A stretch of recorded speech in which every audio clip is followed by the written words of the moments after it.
দর্শক, দেখতে দেখতে আসলে সময় ফুরিয়ে যায়, আর দেখতে দেখতেও বছরের পর বছর চলে যায়, আর সেই প্রাচীনতম দিনগুলো ফিরে আসে কবে, এরকম আশায় ভরসা নিয়ে অনেকেই বেঁচে থাকে। আর প্রাচীনকাল থেকেই সেই গাইবান্ধা জেলার সুন্দরগঞ্জ উপজেলায় যে প্রতিষ্ঠিত এক দাদু রয়েছে, সে দাদুর কাছেই কিন্তু আজকে আমরা চলে এসেছি। এই জন্য দাদুর কথা শুনবো, সবাই থাকবেন তো। আমরা দাদুর কাছে চলে যাচ্ছি। দাদু আদাব, ভালো আছেন আপনি? আছি।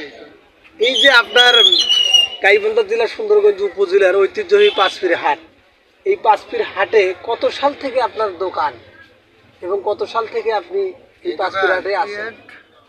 আমি দোকানদারি করতে ব্রিটিশ পিরিয়ডের পরে পাকিস্তান পিরিয়ড থেকে দোকানদারি করতেছি।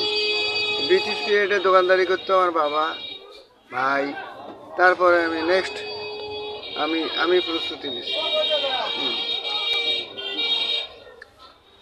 আমার দোকান আজ অবধি চলছে কোনো রকম, কোনো রকম চলতেছে, ভালো চলে না, বহু দোকান হয়ে গেছে এখন। যাই হোক, এই দোকানদারের ভেতরে আমি একটা আচ্ছা, অনেক দোকানের মধ্যে আসলে দাদুর দোকানে কি কি পাওয়া যায়, প্রাচীনতম ঐতিহ্যবাহী যে পণ্যগুলো রয়েছে সেগুলো বিষয়ে একটু জানবো আমরা। আমার দোকানে প্রাচীনতম আর কি সবে ছিল, এরিকেন ল্যাম্পো সবে ছিল, কিন্তু এখন তো ওগুলো ডিজেল হয়ে গেছে, নাই। আর দাদুর পাশেই দেখা যাচ্ছে যে অনেক গাছগাছালির যে ওষুধ রয়েছে, এই ওষুধগুলো বিষয়ে একটু আমরা জানবো। আসলে কি কি ওষুধ পাওয়া যাচ্ছে সেই বিদ্যুৎ দাদুর দোকানে, আর অনেক দোকান ঘুরে এসে আবার অনেকে এই দাদুর দোকান থেকেই ক্রয় করে বাড়িতে ফিরে যায়, সে দিকগুলো একটু জানবো তার কাছে। আমরা চলে যাচ্ছি দাদুর কাছে। আসলে দাদু, আপনার দোকানে যে ওষুধি গাছগুলো রয়েছে, এই গাছগুলোর মধ্যে কি কি ওষুধি গাছ রয়েছে একটু যদি দর্শকদের বলতেন। আচ্ছা শোনেন, তাহলে ওষুধগুলোর নাম শোনেন। আমি ওষুধ বিক্রি করি আমলকি, হরিতকি, বহেরা, কন্টিকারি, গোবরকাটা, নীলতর, চিরতা, স্বর্ণসুন্দর, রাসায়নিক, রহসুন্দর, সিংড়ির ইত্যাদি ইত্যাদি আরও আছে। তবে আমি এই দোকানদারির ভিতরে একটু ছোট্ট চিকিৎসা করি। চিকিৎসাটা হচ্ছে গ্যারান্টেড, একেবারে 100% গ্যারান্টি। যে কি কি রোগ, সে কি কি রোগের ওষুধ দেওয়া হয় আর কি কি রোগের ওষুধ পাওয়া যায় এই আমার দাদুর কাছে, সেই ওষুধগুলো সম্পর্কে একটু জানবো। আর কি কি ওষুধ রয়েছে, সেই ওষুধগুলো আমরা কিভাবে পাবো, কোন সময়ে নেব, সেগুলো আসলে পাওয়া যায় এই জন্য একটু জানবো আমরা। আচ্ছা, আমি নিজে ওষুধ এখন তৈরি করি। আমার ওষুধের দোকানে যে সব এগুলো ওষুধ, নিজে ওষুধ তৈরি করি। এবং যে কয়েকটা রোগের কথা বলতেছি, বিখাউজ, এই যে পায়ের মধ্যে বিখাউজ হয়, বিখাউজ, দাউদ, অ্যালার্জি, জন্ডিস, আরিশ, ছেলেদের মেহ আর মেয়েদের মেহ বলে লিকুরিয়া, এই সমস্ত রোগের চিকিৎসা করি। দর্শক, আসলে গল্পের মধ্য দিয়ে অনেক কথা কিন্তু ফিরে আসে, আর গল্পের মধ্য দিয়ে সেই পুরোনো দিনের কথাগুলো সামনে এসে যায়।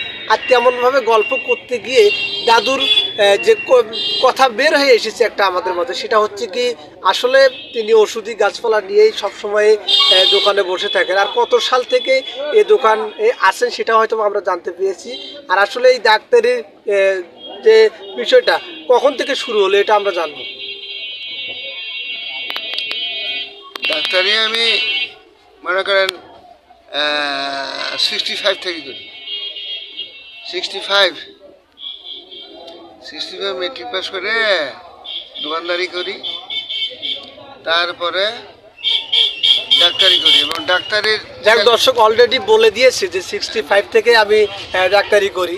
আসলে কার হাত ধরে এই ডাক্তারির যে শুরু হয়েছিল দাদুর, সেটা আমরা একটু জানবো।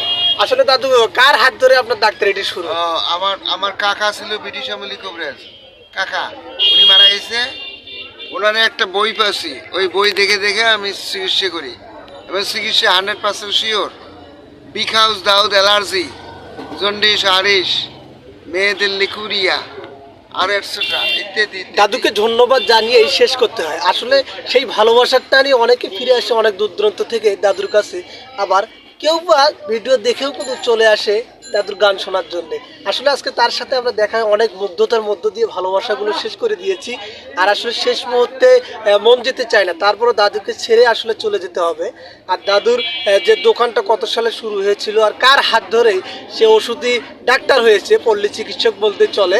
আর অনেক দূর দূর থেকে অনেক রুগীও আসে তার কাছে। আমরা কিন্তু এটা আসলে জানলাম যে আসলে কার হাত ধরে, কাকার হাত ধরেই এই ডাক্তারি শিখেছে দাদু।